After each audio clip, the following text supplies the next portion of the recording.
본 방송에서 제공하는 투자 정보는 투자 판단에 대한 조언입니다.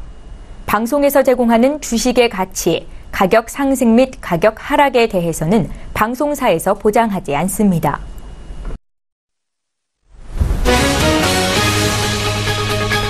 헤드라인 뉴스입니다. 미국 뉴욕 증시에서 주요 지수는 지정학적인 우려가 부각된 영향으로 하락했습니다. 뉴욕 증권거래소에서 다우존스 지수는 전장보다 0.03% 하락한 2651.30의 거래를 마쳤고 S&P 500 지수는 0.14% 낮은 2353.78에 나스닥 지수는 0.24% 내린 5866.77을 기록했습니다. 지난 3월 미국 소기업들의 경기 낙관도가 하락했습니다. 전미자영업연맹은 3월 소기업 낙관지수가 전월 105.3에서 104.7로 하락했다고 발표했습니다. 월스트리트저널 조사치는 104.5였습니다. 3월 불확실성 지수가 93을 기록해 역대 두 번째로 높았습니다. 국제유가는 원유 감산이 연장될 것이라는 기대가 높아져 올랐습니다. 뉴욕 상업거래소에서 거래된 미국 서부 텍사스산 원유 5월 인도분은 어제보다 32센트, 0.6% 오른 배럴당 53달러 40센트의 거래를 마쳤습니다. 영국을 제외한 유럽 주요국 증시는 시리아와 북한 등에서 비롯된 지정학적인 긴장감 속에서 하락했습니다. 독일의 닥스 30 지수는 0.5% 떨어졌고 프랑스 가크 40 지수는 0.11% 밀렸습니다.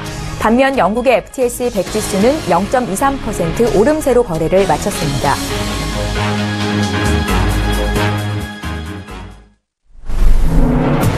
시청자 여러분 안녕하십니까? 출발 증시와이드 시작합니다. 최현정입니다. 하락 출발한 미국 뉴욕 증시가 장중 약세 흐름을 이어갔습니다. 시리아와 북한 등에서 비롯된 지정학적인 긴장감이 지속되면서 투자 심리가 다소 위축이 됐다 이렇게 평가를 받고 있는데요. 다만 도널드 트럼프 미 대통령이 규제 완화에 대해서 언급을 한 것은 낙폭을 줄이는 요인이 됐다는 분석입니다. 다우, S&P 500, 나스닥 지수 소폭 밀리면서 거래를 마쳤습니다. 자, 어제 국내 증시 마감 상황도 살펴볼까요? 어제 국내 증시는 양지수가 엇갈리는 움직임이 나타났는데요. 코스피는 6거래일 연속 하락하면서 2120선의 거래를 마쳤는데 시가총액 상위 종목군들이 대체로 약세를 보였습니다.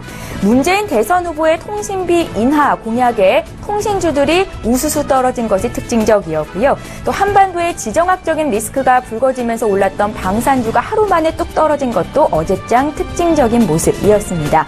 반면에 코스닥 지수는 상승하면서 620선대를 지켰는데요. 오늘 국내 증시 움직임 어떨지 이슈 하나하나 분석해보겠습니다. 자, 4월 12일 수요일 출발 증시와이드 1부 지금 본격적으로 시작합니다.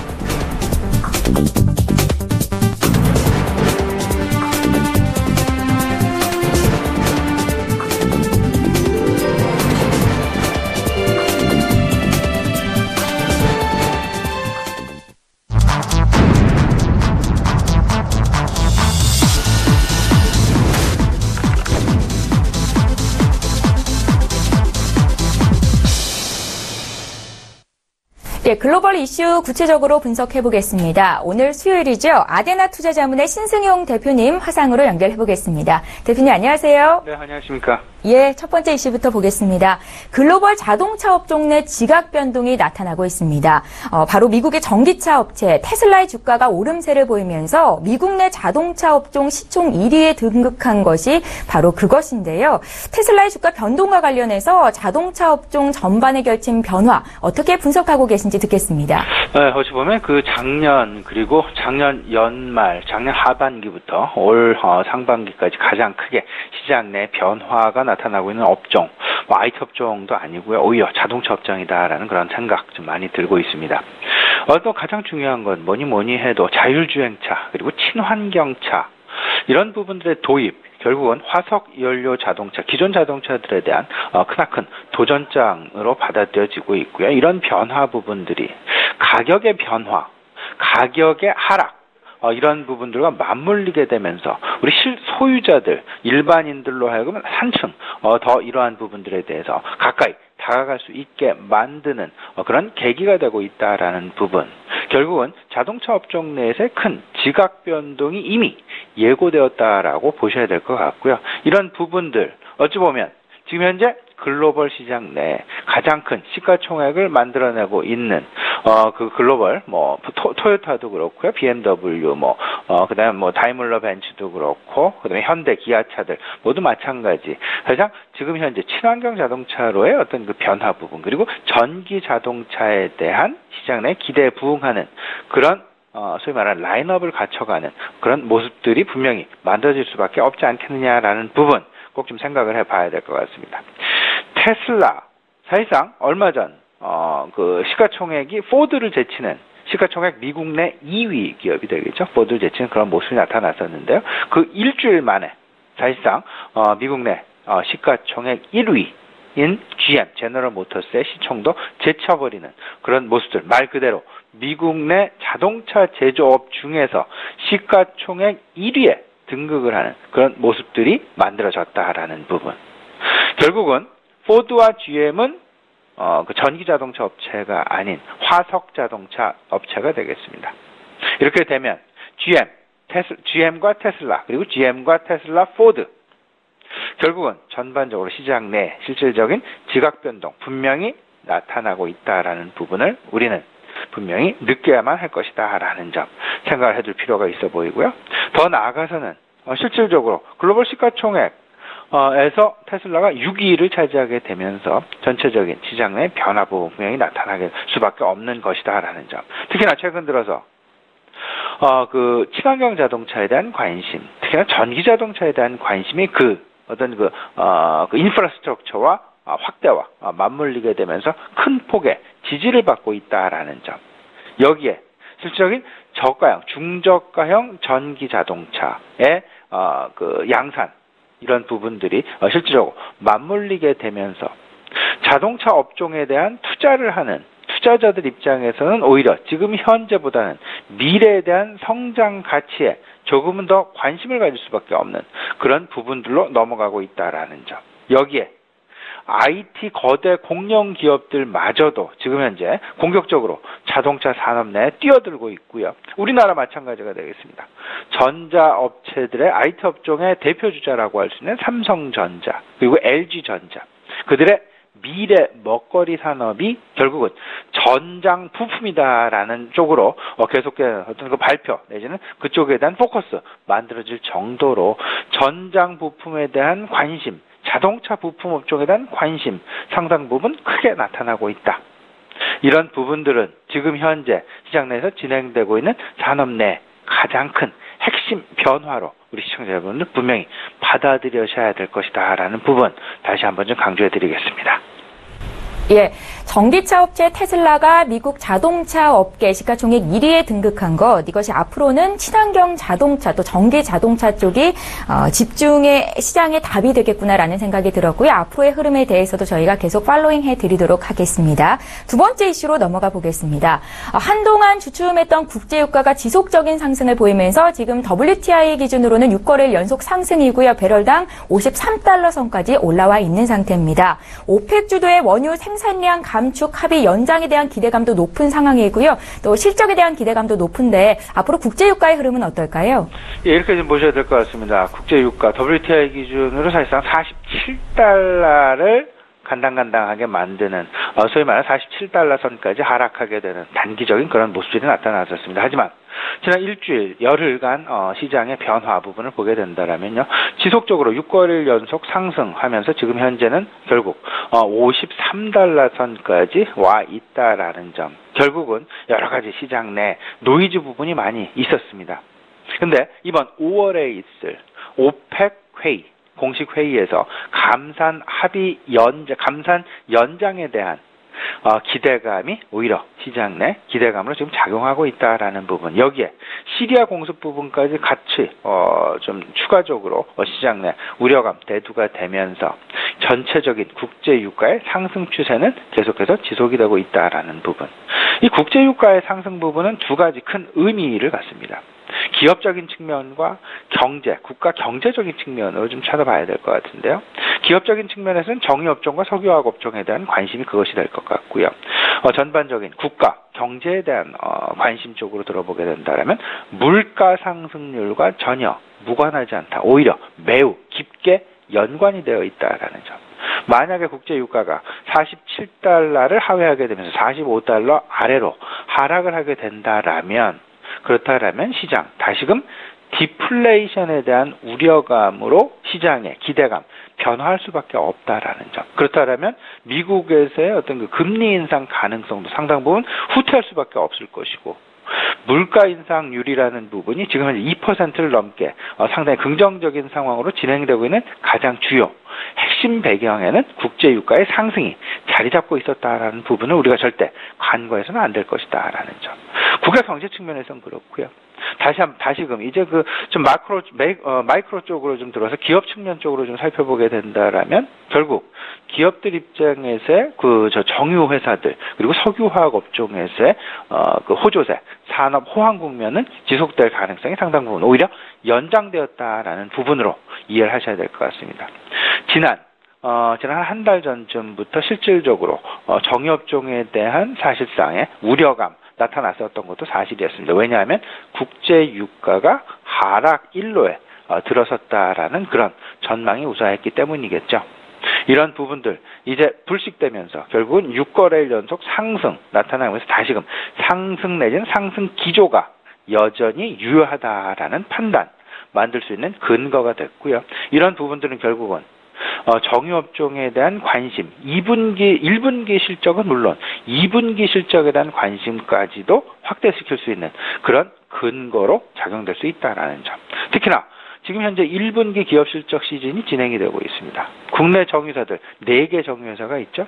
1분기 기업 실적 합산을 해보면 영업이익 기준으로 2.1조 원, 말 그대로 고공행진이 지속되고 있다라는 점. 가장 중요한 것 뭐니 해도 이들의 복합 정제마진이다라는 판단 하셔야 될 것 같은데요. 정제마진이 6.9달러, 6.5달러 이런 수준에서 실질적으로 3월 중에는 6달러를 하회하는 5.8달러까지 하락하는 그런 모습들이 나타났었는데, 지금 현재 4월 들어서는 이 부분 복합 정제마진이 다시금 6.5달러 수준으로 상승해 있다라는 부분. 이 부분은 결국은 1분기의 기업 실적의 사상 최고치를 계속해서 경신하고 있는 부분. 그런데 이런 정제마진이 4월에도 지속되고 있다라는 부분은 2분기 기업 실적 전망도 일단 긍정적으로 만들기에 충분한 역할을 하고 있다라는 부분들 생각을 해보시면서 결국 정유회사들 그리고 석유화학 업종 일단 실적 시즌과 맞물리게 되면서 계속되는 어떤 그 긍정적인 투자 관점 유지하셔도 괜찮지 않을까 말씀을 드려보고요. 다만 한 가지 FN 가이드라든지 YGFN이랄지 전반적인 애널리스트들의 실적 전망치 컨센서스 이 부분을 좀 살펴보게 되면요. 유일하게 S51만이 다소간 실적이 조금 좀 하향하는 그런 모습들이 나타나고 있다라는 부분 좀 체크해 보셨으면 좋겠습니다. 예, 국제유가가 지속적인 상승세를 보이고 있는데요. 앞으로 유가 흐름 어떻게 보시는지 질문을 드려봤고 또 관련 업종의 투자 팁까지 함께 얻어봤습니다.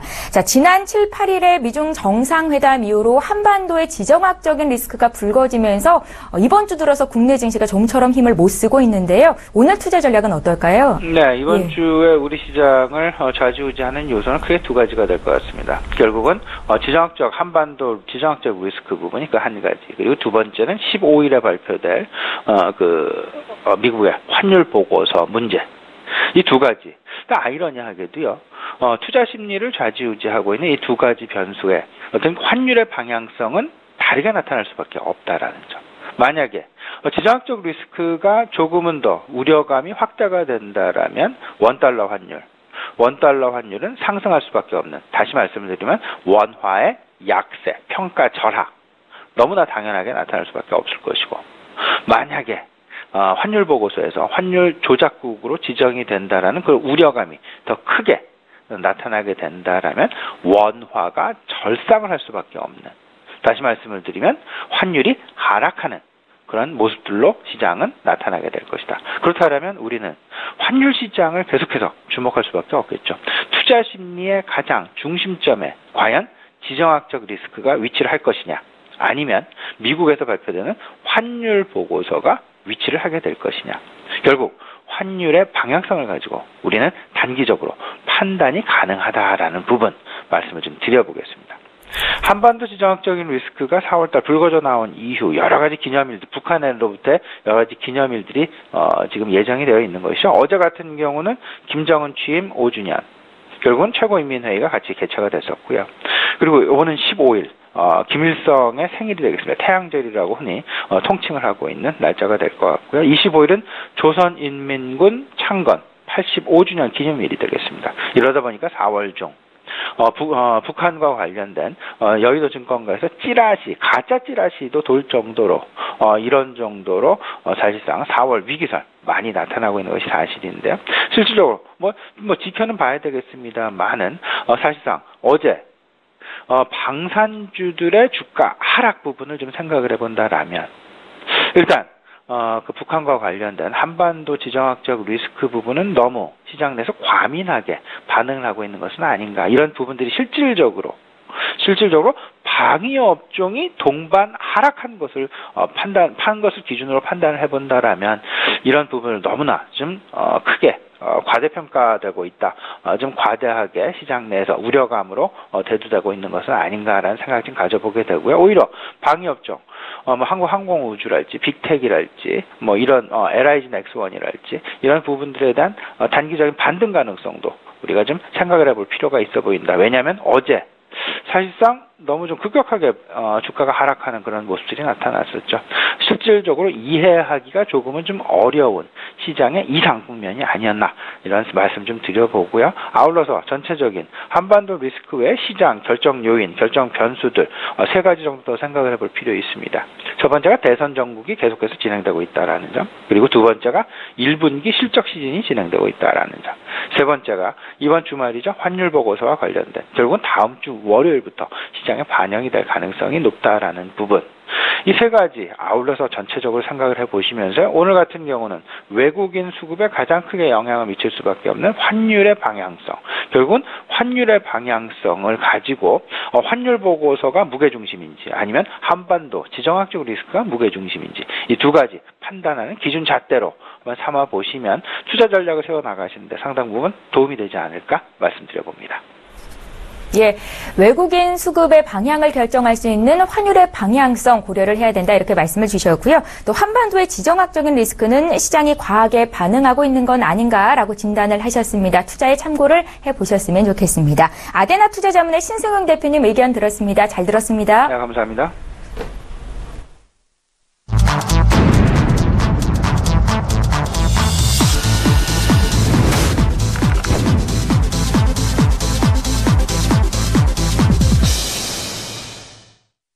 예, 이번에는 국내 이슈 구체적으로 보겠습니다. 라이브 이슈 타임이고요. 한국투자증권의 김권진 차장님 만나볼게요. 차장님 안녕하세요. 네, 안녕하십니까. 예, 첫 번째 이슈부터 보겠습니다. 코스피 상장사의 현금 배당액이 지난해 20조 원을 돌파했는데요. 1년 전보다 9.5% 증가한 수치라고 합니다. 자, 배당에 대한 사회적인 관심이 커지고 있는 상황이죠. 배당 현황 자세히 짚어주시죠. 네, 그렇습니다. 코스피 상장사 배당금이 지난해 드디어 20조를 돌파했다는 이야기가 나왔습니다. 지난해 1년 전인 19조 1000억보다 9.5% 정도가 증가한 금액인데요. 실제적으로 20조 9천억 원의 현금 배당이 나왔다라는 얘기를 해드리겠습니다. 이런 모습은 우리나라 시장의 그 흐름하고도 거의 맞물리는 모습이다라는 거 얘기를 해드리겠고요. 사회적 공헌이나 이렇게 배당 규모가 확대되는 것은 정부의 배당 유도나 배당 정책 그리고 배당에 대한 사회적 관심이 점점 커지고 있고요. 기업들이 주주가치 제고를 위해서 안정적인 배당 정책을 지금 수행하고 있다라고 생각해 주시면 될 것 같습니다. 대표적으로 업종별로는 지금까지 계속해서 이야기하고 있었던 통신이나 가스, 전기가스 그리고 종이 목재업들이 1위에서 3위까지를 계속해서 나타납니다. 이런 업종들 대표적으로 유틸리티 업종이라고 할 수가 있고 경기 방어주 역할을 하는 이런 업종들이 여기 선두에 포진되어 있다라는 얘기를 해드립니다. 아시다시피 이런 회사들은 성장보다는 안정적인 이런 흐름이 나오기 때문에 가능하다. 즉 성장하는 회사들은 배당을 많이 주는 것보다는 앞으로 기업이 더 키워서 우리가 주주한테 환원을 하겠다라는 이야기고요. 앞에서 얘기했던 통신, 전기가스 그리고 목재 같은 경우는 그동안 우리는 이제는 성장을 많이 하는 것보다는 안정적인 배당을 주면서 주주 환원책을 정책을 바꾸겠다. 즉 성장 정책과 안정 정책이 좀 틀린 거다라는 거 얘기를 해드릴 수가 있습니다. 있을 것 같습니다. 뭐 그런 모습이 나타나면서 시가 배당률이 보통적 기준으로 한 1.8%가 넘어가면서 어떻게 보면 지금 현재 우리 기준금리보다도 좀 높은 이런 수익률이 나타난다라는 것. 즉 앞으로는 은행보다는 계속해서 우리가 배당주나 이런 데 좀 더 관심을 갖는 이런 미래에 투자가 될 수 있지 않나라고 판단해 주시면 될 것 같습니다. 예, 배당에 대한 사회적인 관심이 높아지고 있는 상황에서 지난해 우리 코스피 상장사들의 현금 배당이 20조를 돌파했다라는 소식이 전해져서 자세히 여쭤봤습니다. 두 번째 이슈로 넘어가 볼게요. 자, 수출이 5개월 연속 상승하면서 한국 경제에 봄이 왔다라는 기대감이 커지고 있습니다. 하지만 그 이면을 꼼꼼하게 따져보면 이 수출 서프라이즈에는 왜곡이 있다고 하는데요. 어떤 내용일까요? 네, 그렇습니다. 1분기 수출액이 1,323억 달러를 넘어섰습니다. 14.9% 정도 늘면서 5개월 연속 상승이 나왔다는 게 조금 중요한 것 같습니다. 이러한 상승폭은 2011년 3분기 이후에 22분기 만에 가장 높은 거다라는 얘기를 해드리겠습니다. 그렇지만 한편으로는 반도체하고 석유화학을 조금 빼버리면 실제적으로는 그렇게 큰 수치가 나타나지가 않는다라는 거. 어떻게 보면 한쪽에 집중되어 있는 이런 특수 효과가 나타난 것, 착시 효과라고 얘기를 할 수도 있을 것 같습니다. 실제적으로 뭐 최근 경기는 우리가 실질적으로 나가서 보면 어떻다 전혀 그렇게 좋지가 않다라는 거 얘기를 해드릴 수가 있을 것 같고요. 그들만의 잔치가 적절한 표현이 될 수 있지 않은가라는 얘기를 해드리겠습니다. 실제로 우리 정부 쪽에서는 지금 현재 이렇게 숫자가 많이 다 늘어나고 있으니까 우리가 여기 대책을 좀 늦추는 거 아니냐라는 얘기가 나오고 있는데요. 실제적으로 전문가들이 지금 얘기하기로는 지금 현재 적절한 정책을 늦춰버리면 우리나라가 조금 과도하게 조금 침체에 빠져버릴 수도 있는 거 아니냐라는 이야기가 나오고 있습니다. 실제로 뭐 오늘 나온 신문 기사를 보니까 2년 만에 살아난 제조업 최강 경기가 얘기가 나오고 있습니다. 실제로 조금씩 좋아지고는 있습니다. 그렇지만 아직까지 우리가 미국이나 선진국들 같이 실제로 좋아지고 있으니까 우리가 자산 축소나 이런 정책을 사용할 때는 아닌 것 같다라고 여러분들이 생각해 주시면 좋을 것 같고요. 조금 앞으로 우리 다음 달에 있을 대통령 선거에 어떤 새로운 정부가 새로운 정책을 쏟아내주는 이런 것을 기대해 봐야 된다는 거 얘기를 해드립니다. 실제로 수출과 가처분 소득 간의 연결고리가 조금 끊어진 지 좀 오래됐습니다. 수출보다는 사실은 어디에 좀 관점을 많이 맞춰야 되냐면요. 소득과 소비 그리고 고용 추이 등이 내수 지표를 판단하는데 더 많은 그런 근거로 삼아야 된다라고 생각해 주시면 될 것 같습니다. 조금 더 이것은 시간이 걸리고 앞으로의 새로운 정부가 어떤 정책을 내놓느냐에 따라서 실제적으로 우리나라 수출이 정말 잘 되고 있는 건가 아니면 이거는 그냥 착시 효과였나라는 것을 확인해 볼 수 있는 이런 하나의 모토가 됐을 것 같다라는 얘기를 드리겠습니다. 예. 자, 우리나라 수출이 연속적으로 오르면서 한국 경제에 대한 기대감 또한 높아지고 있는 상황인데요. 하지만 이 두 자릿수 수출 실적 개선이 반도체 등 일부 업종의 특수가 일으킨 착시 현상이었다라는 데는 동의를 하셨고, 그렇다면 우리 정부가 앞으로 나아가야 할 방향까지 함께 짚어주셨습니다. 세 번째 이슈로 넘어가 볼게요. 자, 정부가 대우조선해양 등 조선, 해운업을 살리기 위해서 돈을 쏟아붓고 있지요. 자, 그런데 조선업종 구조조정을 원점에서 보수적으로 검토해야 된다라는 이야기가 들리고 있습니다. 자, 앞으로 조선업종에 대한 투자 전략까지 함께 여쭤볼게요. 네, 그렇습니다. 조선업계 사실은 올해 좀 상당히 좀 좋을 거라고 많이 예상을 했었습니다. 여기 가장 큰 원인은 뭐였냐면 실제적으로 발주를 해놓은 회사가 좋게 계속해서 얘기가 나왔었기 때문이다. 그렇지만 최근에 다시 조금 이것을 바꿔버리고 있는 것 같습니다. 실제로 영국 조선해운 분석기관 클락슨에서 내년도 발주량이 전망이 점점 하향이 되고 있다는 거 얘기를 해드렸습니다. 어떻게 보면 조선업 구조조정 방안으로 근거로 활용이 됐던 이런 그 보고서였는데요. 실제로 다시 전망이 하향 조정되면서 우리 구조조정을 원점부터 다시 재검토해야 되는 거 아니야라고 하는 목소리가 나타나고 있다는 거 얘기를 해드립니다. 실제적으로 정부는 그랬습니다. 기존 조선 3사를 체제를 그대로 유지하는 한편 어려움에 빠진 조선해운업을 살리기 위해서 혈세 21조 원을 풀겠다라는 이런 정책을 쏟아 부어줬습니다. 실제적으로 그렇지만 외부 기관에서는 대우조선해양이 독자 생존은 사실은 좀 어렵다. 그러면 조선업은 우리 지금 현재 남아있는 현대중공업과 삼성중공업 미국이 아마도 대우조선해양을 좀 인수를 해야 되는 거 아니냐라는 이런 식의 얘기가 많이 나왔었던 게 사실입니다. 그렇지만 우리 정부에서는 계속해서 3사 체제로 가는 게 좀 더 유리한 것 같다라고 반응을 하면서 시장이 조금 혼란이 조금씩 나오고 있습니다. 실제적으로 우리 정부에서는 조선업을 살리기 위해서 실제 군함과 경비정 등 공목 성박에 대한 이런 발주를 계속해서 하고 있고요. 당장 어떻게 보면 위기를 넘기는데 지금 현재 초점을 맞추고 있다는 거 얘기를 해드리겠습니다.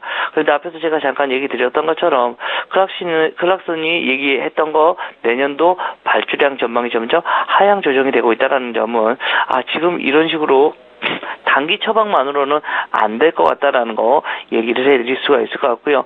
또 최근에는 정부의 조선업의 구조조정 계획을 이제는 좀 원점부터 재검토해야 된다는 얘기가 실제적으로 많이 돌고 있다는 거 얘기를 해드립니다.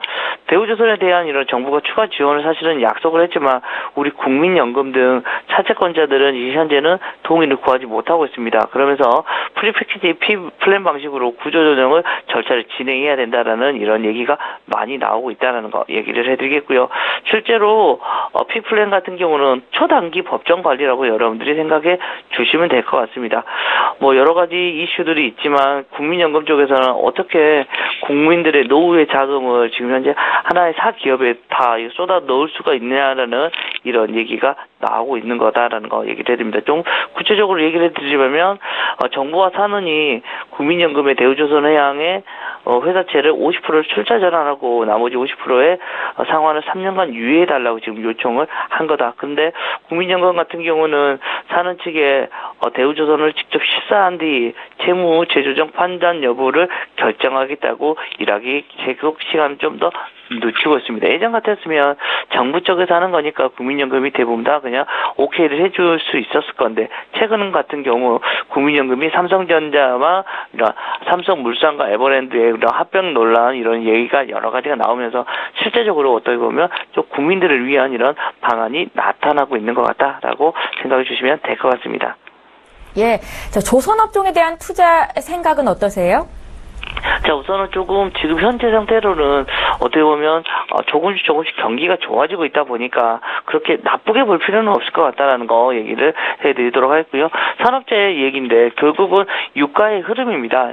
유가의 흐름이 여기서 뭐 밑으로 뭐 $50 아래, 뭐 $40 아래로 뭐 이렇게 추락하지만 않는다면 올해 내내 아마도 새로운 수준은 계속해서 좀 나타날 거다라고 생각해 주시면 될 것 같습니다. 실제로 최근에 뭐 삼성중공업 같은 경우가 좀 그동안 수주받았던 게 조금 이거 돈 또 못 받는 거 아니냐라는 이런 고민을 많이 하고 있습니다. 그런데 실질적으로 이미 30% 넘게 이미 돈을 이미 지급받아져 있는 상태고요.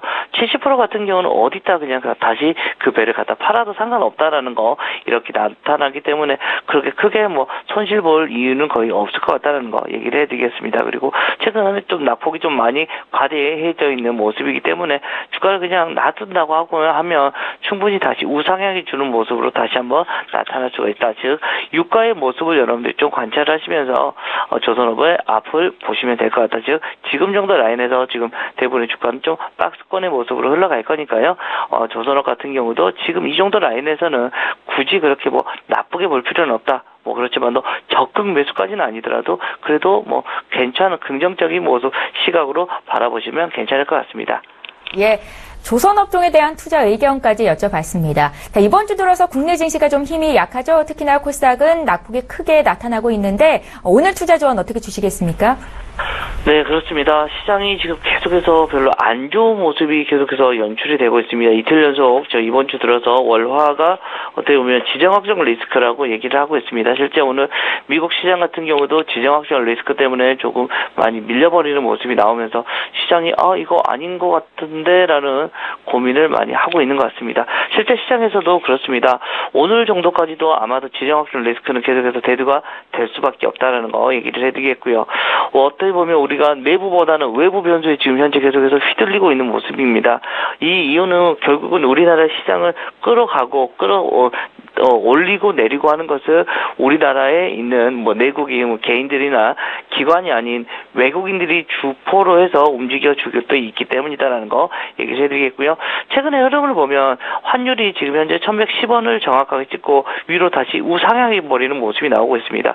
지금 1140원이 넘어가면서 환율의 흐름에 여러분들 좀 촉각을 좀 계속해서 생각을 많이 해주셔야 될 것 같다라는 거 얘기를 해드리겠습니다. 즉 환율의 흐름의 강세가 멈추고 약세로 변화가 하면서 지금 현재 흐름이 바뀌어지고 있고요. 이번 주 금요일 정도까지 어떻게 보면 미국의 환율 보고서가 아마 채택이 나와야 될 것 같습니다. 물론 날짜가 정확하게 정해져 있지는 않지만 좀 미뤄질 수도 있고 좀 땡겨질 수도 있는데 어찌됐든 15일 전까지는 사실은 환율 보고서가 나와야 되는 게 사실입니다. 우리나라 같은 경우는 지금 현재 관찰국으로 지금 지정이 되어 있는데 이번에도 또 관찰국이 되지 않을까라는 거 얘기를 해드립니다. 실제적으로 3가지 정도 이슈가 있는데 이 3가지가 다 포함이 돼버리면 환율 조작국으로 포함이 됩니다. 근데 아직까지는 우리 3가지 정도까지는 나가지가 않고 지금 현재 2가지 정도까지만 지금 이야기가 나오고 있다는 거 얘기를 해드리겠습니다. 즉 관찰국으로 계속해서 나타나는 거다라는 거. 그렇지만 좀 긍정적인 요인도 있습니다. 우리나라 시장 1분기 실적 시즌이 지금 시작된다는 거 여러분들 잘 알고 계실 겁니다.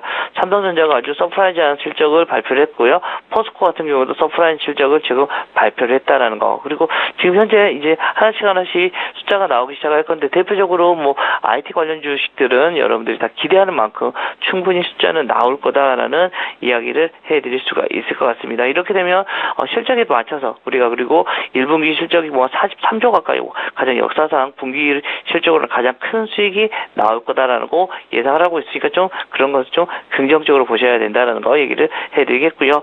내일 또 옵션 만기인데요. 이제는 그 영향권으로 지금 현재 들어와 있다라고 생각해 주시면 될 것 같고요. 어제 조금 외국인들의 매도가 좀 많이 나오면서 먼저 선반영 되나라는 이런 관심권을 갖고 오늘까지 많이 움직이면 실제적으로 내일 옵션 만기일은 잘 편안하게 넘어갈 수 있는 이런 흐름이 올 수 있을 것 같습니다. 아직까지 조금 여러분들이 조금 움츠려 있다가 조금 지켜보다가 흐름을 가야 될 것 같고요. 지금 현재는 거래소보다는 코스닥에 조금 더 집중을 하시는 게 우리 시청자분들에게 조금 더 좋은 이슈가 될 것 같다라고 판단해 주시면 될 것 같습니다. 예, 자 이번 주는 주말 내내 챙겨야 될 이벤트가 좀 많은 것 같습니다. 자, 국내 이슈 분석하고 투자 전략까지 들어봤고요. 한국투자증권의 김권진 차장님 의견 들었습니다. 잘 들었습니다. 네, 감사합니다.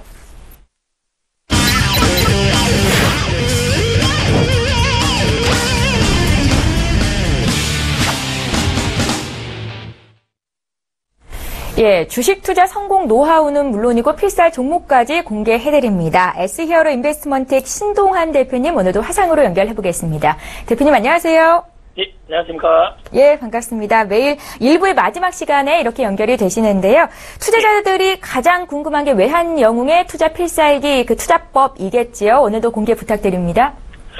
예, 오늘 같은 장 또한 어제도 좀 많이 빠지셨는데 여러분들 마음가짐이 편안하게 또한 느긋하게 해주시기 바랍니다. 제일 먼저 우선순위가 주식이든 선물, 국내 선물, 해외 선물이든 마음가짐이 90% 이상입니다. 또한 주식은 9%의 정보력과 1%의 기술력만 있어도 충분하기 때문에 여러분들의 심리 또한 마음가짐을 중요하게 해주시기 바랍니다. 두 번째는 주식 같은 경우는 뉴스와 언론이 말하는 반대로 행동하시고 생각을 해주시면 80% 이상 성공할 것으로 예상이 됩니다. 세 번째는 테마주 및 작전주처럼 단기적으로 급등락이 이루어지는 종목은 피해 주시기 바랍니다.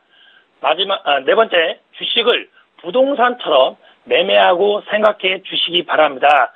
좀 느긋하게 너무 급하게 생각하시면 많은 큰 손실이 발생하기 때문에 느긋한 매매 또한 안정적인 매매를 추구하신다고 하면 누적으로 수익이 날 것으로 예상이 됩니다.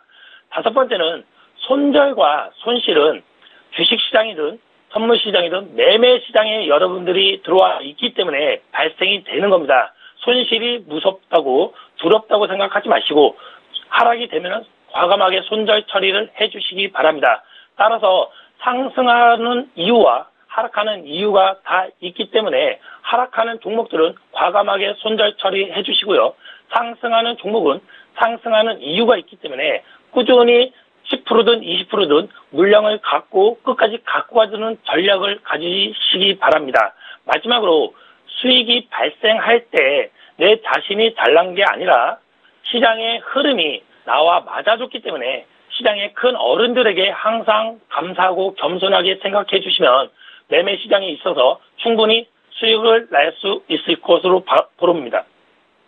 예, 뇌동매매 하지 말고 겸손하라라는 말씀을 계속해서 주고 계시죠. 자, 선물 시장이나 상품 시장에 투자하시는 분들을 위해서 팁도 함께 부탁드릴게요. 예, 오늘은 국제 유가가 52.67, 1차 지지선이 52.67, 또한 2차 지지선이 52.26이 가장 중요한 가격대입니다. 유가는 어제 그제 말씀드렸듯이 지속적으로 상방이듯이 오늘도 상방의 힘이 90% 이상입니다. 눌림일 때마다 매수의 전략으로 가시고요. 금 같은 경우는 1차 지지선이 1268.5, 2차 지지선이 1260.7이 중요한 가격대입니다. 금도 상방의 힘이 이제 80%가 됐습니다. 눌림일 때마다 매수의 전략으로 가주시기 바라고요.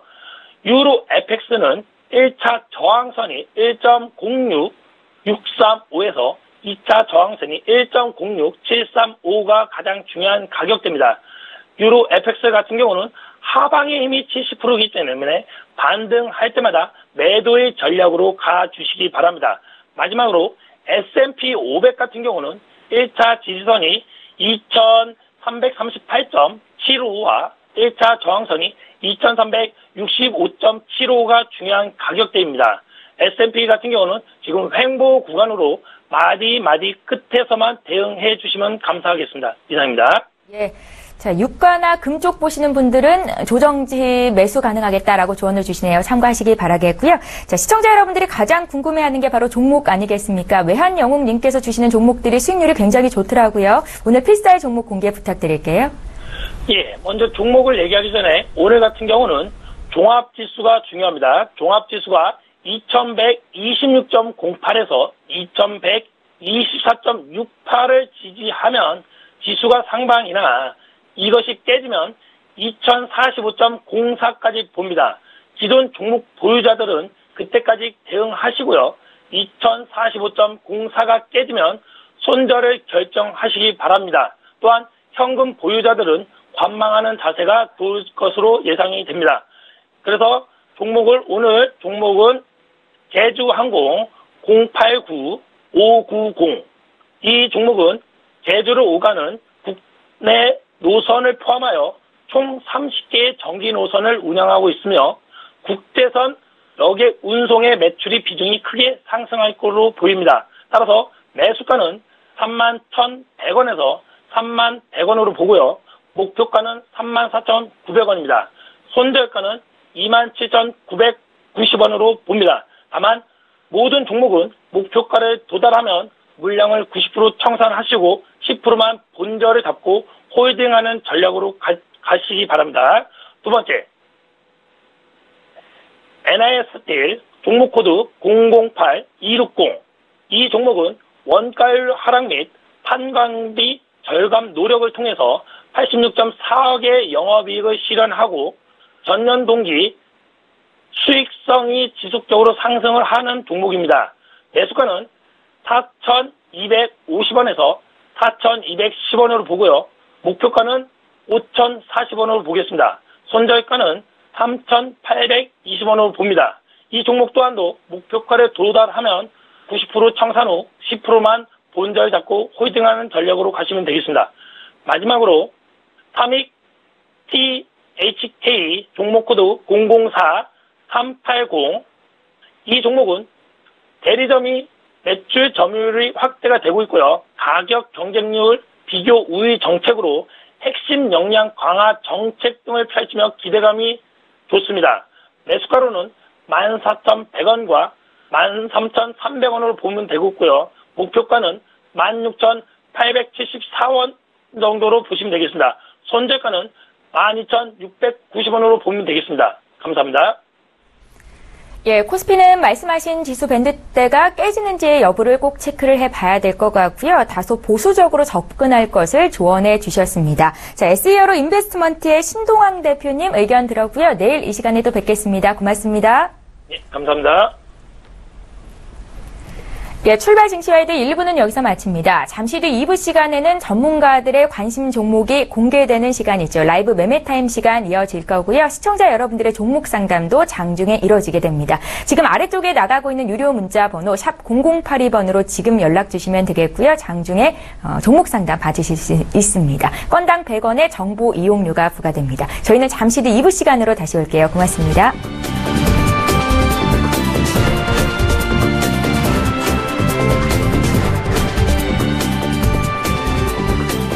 본 방송에서 제공하는 투자 정보는 투자 판단에 대한 조언입니다. 방송에서 제공하는 주식의 가치, 가격 상승 및 가격 하락에 대해서는 방송사에서 보장하지 않습니다.